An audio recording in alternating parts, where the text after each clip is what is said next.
நண்பர்கள் எல்லாருக்கும் வணக்கம். இன்றைக்கி வந்து நம்ம என்ன பார்க்கலான்னு பார்த்தீங்கன்னா, கரண்ட் அஃபேர்ஸில் வந்து அப்ஜெக்டிவ் கொஷின்ஸ் வந்து பார்க்கலாம். இதில் வந்து நமக்கு இன்றைக்கி டீட்டெயிலாக வந்து என்ன என்ன பார்க்கலான்னு பார்த்தீங்கன்னா, இந்த காசநோய் இருக்கு இல்லையா, அதை பற்றி கொஞ்சம் டீட்டெயிலாக பார்த்துக்கலாம். ப்ளஸ் வந்து அடிஷ்னலாக அந்த கொஷின்ஸ் வந்து பார்த்துக்கலாம். சரிங்களா? நம்ம சேனலில் பார்த்தீங்கன்னா ரெகுலராக வந்து கரண்ட் அஃபேர்ஸ் வந்து அப்டேட் பண்ணி கொடுத்துட்ருக்கோம். ஸோ நம்மளுடைய சேனல் சப்ஸ்கிரைப் பண்ணாதவங்க கொஞ்சம் சப்ஸ்கிரைப் பண்ணி ரெகுலராக வந்து ஃபாலோ பண்ணி வச்சுக்கோங்க. ஃபர்ஸ்ட் கொஸ்டின் பாருங்கள், உலகின் மிக நீளமான ரயில் மேடை அமைந்துள்ள இடம் வந்து எது அப்படின்னு சொல்லி கேட்குறாங்க. அதுக்கான ஆன்சர் பார்த்தீங்கன்னா ஆப்ஷன் டி, ஹீப்லி ஜங்கன் ரயில்வே நிலையம். இது வந்து எங்கே இருக்குது அப்படின்னு சொல்லி பார்த்தீங்கன்னா கர்நாடக மாநிலத்தில் வந்து இருக்குது. சரிங்களா? ஸோ உலகிலேயே மிக நீளமான ரயில் மேடை அமைந்துள்ள இடம் பார்த்திங்கன்னா ஹீப்லி ஜங்கன் ரயில்வே நிலையம், கர்நாடகா. சரிங்களா? அடுத்து பாருங்கள், காசநோய் பற்றிய சரியான கூற்று வந்து எது அப்படின்னு சொல்லி கேட்குறாங்க.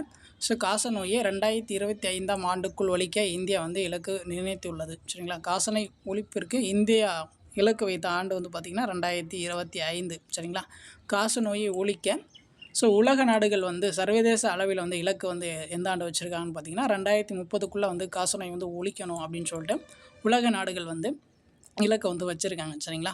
ஸோ அதுக்கப்புறம் பார்த்திங்கன்னா இது ரொம்ப முக்கியம், அடிக்கடி வந்து எக்ஸாமில் வந்து கேட்குறது, சர்வதேச காசநோய் ஒழிப்பு தினம் வந்து எப்போ அப்படின்னு சொல்லி பார்த்தீங்கன்னா மார்ச் 24.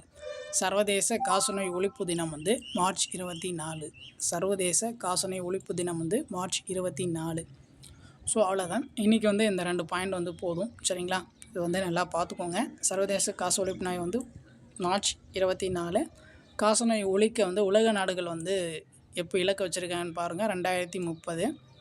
காசநோயை ஒழிக்க இந்தியா வந்து என்ன இலக்கு வச்சுருக்குன்னு பார்த்துக்கோங்க, 2025. சரிங்களா?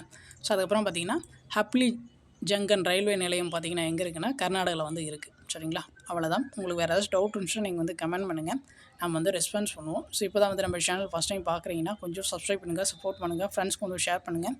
Thank you.